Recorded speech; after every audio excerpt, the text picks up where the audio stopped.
मेरे प्रिय दर्शकों, आज का जो प्रश्न है वो बहुत ही महत्वपूर्ण है। दोस्तों, भृगु ऋषि ने भगवान विष्णु की छाती पर आखिर लात क्यों मारी? आखिर उन्होंने ऐसी प्रहार क्यों किया? क्या उन्हें डर नहीं था कि भगवान उन्हें शापित कर सकते हैं या फिर उन्हें दंडित भी कर सकते हैं? दोस्तों, चलिए आगे बढ़ते हैं इसी कथा को लेकर। एक बार ऋषि मुनियों में बहस हुई कि त्रिदेवों में से कौन श्रेष्ठ है। इसके निष्कर्ष के लिए महर्षि भृगु को त्रिदेवों की परीक्षा लेने भेजा गया। भृगु को ज्ञात हुआ कि श्री हरि विष्णु ही सर्वश्रेष्ठ है। अनादिकाल से ही भक्त और भगवान का संबंध बहुत ही मधुर रहा है। कितने ही ऐसे भक्त इस धरातल पर हुए हैं जिनकी भक्ति से उन्हें अमर कर दिया गया, जैसे भक्त राज प्रहलाद, भक्त शिरोमणि मीरा, दैत्यराज बलि आदि। परंतु क्या आपने कभी ऐसे भक्त के बारे में सुना है जिसने भगवान के ऊपर ही लात का प्रहार कर दिया हो? अगर नहीं तो आइए जानते हैं महर्षि भृगु और श्री हरि विष्णु के इस पर। एक बार सरस्वती नदी के घाट पर ऋषि मुनि इकट्ठा होकर इस बात पर चर्चा कर रहे थे कि ब्रह्मा, विष्णु, महेश में सर्वश्रेष्ठ कौन है। परंतु इस चर्चा का कोई निष्कर्ष न निकलता देख उन्होंने तीनों देवों की परीक्षा लेने का सोचा। महर्षि भृगु, जो कि ब्रह्मा जी के मानस पुत्र हैं, इस कार्य के लिए उन्हीं को चुना गया।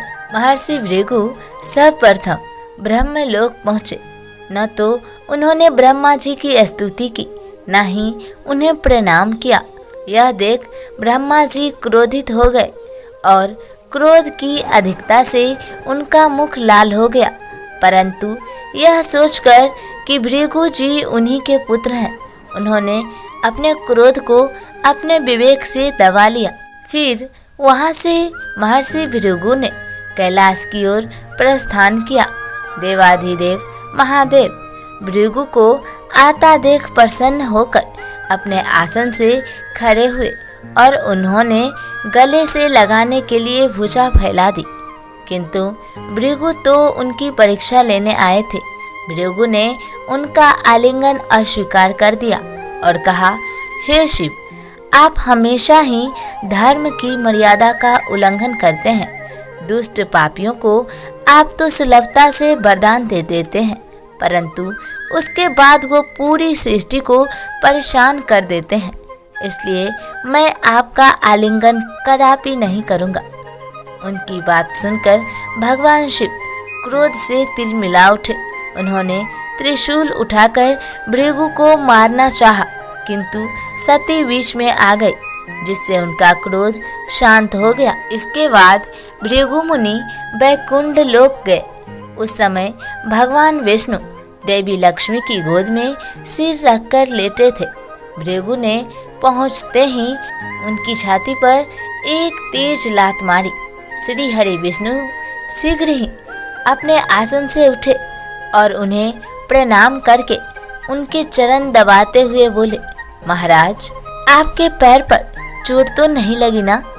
कृपया इस सिंहासन पर बैठिए। ऋषि श्रेष्ठ, मुझे आपके यहाँ पधारने का पता नहीं था, इसी कारणवश मैं आपका स्वागत ना कर पाया। आपके चरणों का स्पर्श तीर्थों को पवित्र करने वाला है और आपके चरणों के स्पर्श से आज मैं धन्य हो गया। भगवान विष्णु का यह प्रेम व्यवहार देखकर महर्षि भृगु की आंखों से आंसू बहने लगे। तत्पश्चात महर्षि भृगु ऋषि मुनियों के पास वापस लौटे और उन्होंने ब्रह्मा जी, शिव जी और विष्णु जी के यहाँ जो अनुभव किए सब विस्तार से कह बताया। तभी से वे भगवान विष्णु को सर्वश्रेष्ठ मानकर उनकी आराधना करने लगे। अगर मूल में जाकर देखें तो उन मनुष्यों ने अपने लिए नहीं अपितु जनमानस के संदेह के निवारण के लिए यह सुंदर लीला रची थी।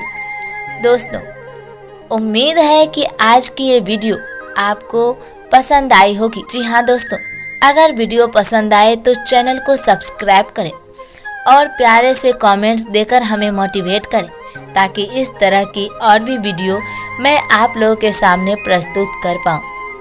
दोस्तों, फिर मिलेंगे अगले वीडियो में। तब तक हंसते रहिए, मुस्कुराते रहिए, कभी अपने लिए तो कभी अपनों के लिए। राधे राधे दोस्तों।